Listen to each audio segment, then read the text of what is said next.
As a jewelry maker, I'm sure you know how many moving pieces go into creating designs. From beads to finding, stringing materials, and tools, there is so much to keep track of. And to work at a professional level, it's really important to find ways to organize that work for you. I'm Patti, a jewelry designer here at Fire Mountain Gems and Beads Jewelry Studio. And in my years of designing, I found some amazing ways of organizing that really help me find what I need when I need it, so I can focus on what's important, creating amazing jewelry. You may be asking yourself why organization is important in jewelry design. Well, first, it helps you feel calm and comfortable, so your creativity can just flow. Second, it helps you easily see your materials and your tools, so choosing a new project and getting it started goes so much more smoothly. In this video, I'm going to show you my top 5 ways to organize your jewelry making supplies. The links to all of the products that we'll show here will be in the description box below. Make sure to like, share, and subscribe, and sign up for our email newsletter. The link is in the description box below. Pliers are really important in most types of jewelry making, and there are so many of them. Having them organized and available at your fingertips when you need them is really important. I work with pliers a lot as a wire artist and a jewelry artist, and being able to just find them when I'm in the middle of the project and reach over and grab the one that I need is a great thing. In order to keep them organized, one of my favorite things is this particular Pliers Rack. We sell different ones and they're all wonderful, but this is my favorite. One, because it has a very small footprint. It doesn't take up a lot of space on my workbench. And also, it's what I call a tips up rack. So when you put your pliers on there, the tip is at the top. When you have a rack where the tips go downward, you can't see the tip and a lot of the handles are the same. So when you do it this way, you can see exactly what you need when you need it. It also fits a lot of pliers, as you can see here in this full rack.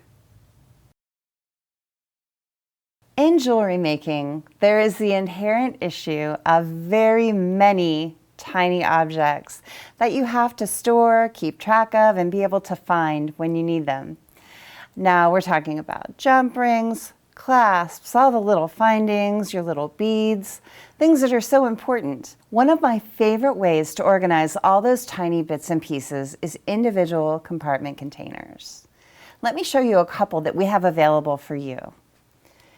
First is one with many little vials. You can put so many in here. And here's another one with a little bit larger vial.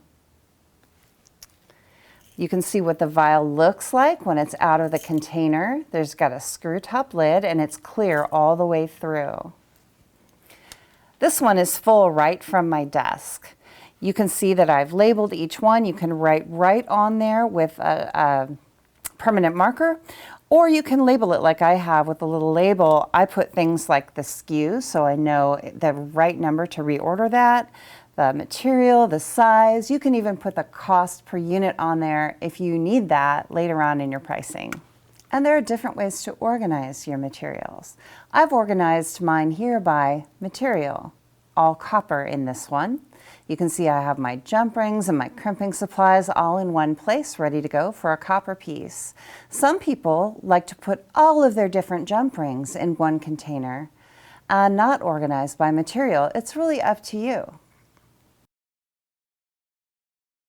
A lot of times you have findings or beads that come in a much larger size or larger quantity that will fit in those little individual compartment containers. And through trial and error, I found a great way to organize those larger things. And that is with customizable compartment containers. This tower that you see here has 4 different sections of customizable containers. Let me show you what one of those looks like. You can see that it's a plastic container, and there are all of these little individual compartments where you can put a divider in and make many small compartments. I've taken them out and just have 8 large quadrants where I can put my head pins and eye pins because they don't fit in those little vials. You can see that I've got my 21 gauge ones here, my 24 gauge here. I've got shiny on one side, antique on the other side. You can use them any way you like. The nice thing about the tower is that you have 4 of these all together, and you can take them in and out without disturbing the one on the top or the bottom. When you're working with stringing material, they do tend to unspool, come apart, and if you have a bunch of them together, they really can make a big tangled mess. It's so frustrating.